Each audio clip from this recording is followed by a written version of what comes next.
Hello, my lovely anatomist and physiologist, Michele Glass here, and welcome to first video in our chapter 10 lecture series. This is a pretty tough chapter, so you do want to make sure that you're taking lots of time and asking lots of questions to make sure you understand. To begin, let's talk a little bit about what is special about muscle tissue. And it's important to note when we're talking about muscle tissue, we are including here cardiac muscle, which we know is going to be the muscle of the heart, smooth muscle, which I like to think of as the muscle of my organs, my guts, and then of course, skeletal muscle, which is the muscle that moves the body. And the skeletal muscle is really the primary topic for this particular chapter. So we're going to talk a little bit about cardiac and smooth muscle, but for me, I really like to teach more about cardiac muscle when we're in the cardiovascular system and so in the heart. And then I like to talk more about smooth muscle when we're in the digestive system. And that's where it seems to make a little bit more sense. When we talk about these, what we will see is that your nervous system, the nervous system is going to be the sole controller of the skeletal muscle. So the nervous system will be, so let me actually put my arrow this other direction so that I'm showing the nervous system as being in control of the skeletal muscle. We'll see that the nervous system is in control of all three types, actually. So nervous system does control cardiac muscle, smooth muscle, and skeletal muscle. But then when we talk about the cardiac muscle and the smooth muscle,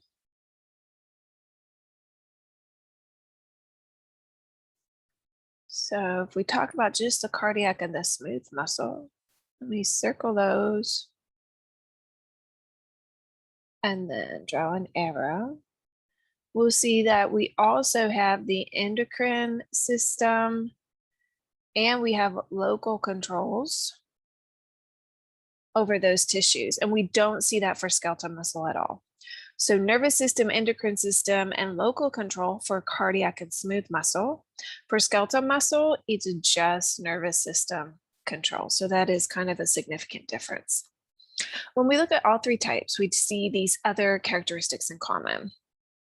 So we'll see that the tissue is what is called excitable. And here, let me be more specific and say an excitable cell membrane.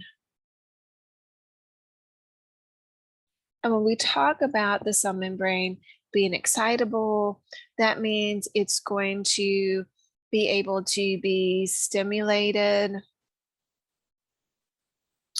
by the nervous system to generate an action potential. And it can also do what's called propagate the action potential. And some of you may be thinking like, oh, geez, what is action potential? So, you know, in kind of common lingo, we would say the nerve impulse or the electrical signal from the nervous system or the nervous signaling. Action potential then is that technical term for this nerve impulse, if you want to think of it in those terms. We'll see in all cases that we have what we call contractile proteins. And these include actin and myosin as these contractile proteins, actin and myosin. So we see this in common with all three types. And we'll see the action is for the actin to be pulled by the myosin. Now we'll see some different arrangements between our striated muscle and our smooth muscle in terms of how the actin and myosin is organized and how that pull happens. But all muscle tissue has in common these contractile proteins of actin and myosin. And this action will be the same. Actin is pulled by the myosin. We'll see also that calcium ion is going to regulate the interaction between that actin and the myosin. So this is another characteristic that all muscle has in common.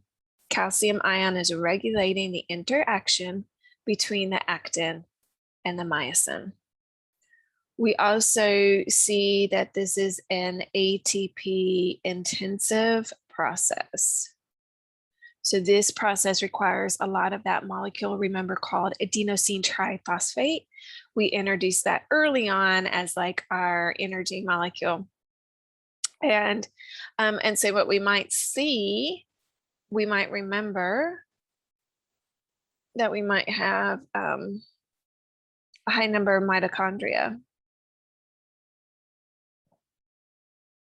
Now, this is maybe not a universal characteristic because it does depend on the type of muscle cell that we're talking about, but we will see very often that we are making a lot of ATP in this cell, and the most efficient way to do that is at the mitochondria. So we might see that.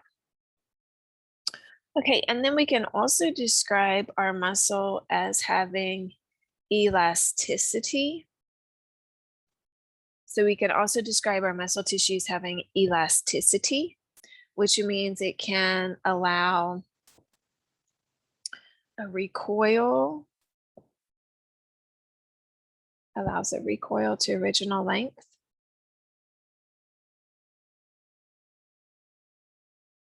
A rubber band, right, has a lot of elasticity. So you can stretch out the rubber band and then it can recoil back to its original length. We see muscle tissue can also be described as having extensibility.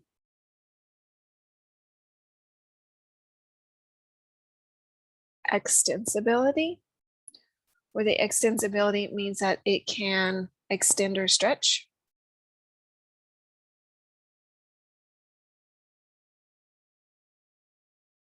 Okay. And then the last characteristic we talk about with muscle tissue is that it has contractility. And contractility is this ability of the muscle cell to pull on the attachment points.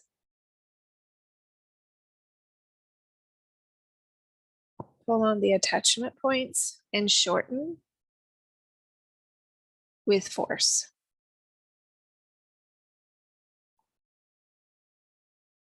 Okay, so all of these characteristics that we've mentioned are going to be true for cardiac, smooth, and skeletal muscle, although there will be some key significant differences between these. The only kind of standing out thing that we've mentioned in this particular video is that the skeletal muscle is only being controlled by the nervous system, whereas the cardiac and smooth muscle is controlled by nervous system, endocrine system, and there's some local control there as well. Stay tuned for the next video. As always, take care of yourselves and each other.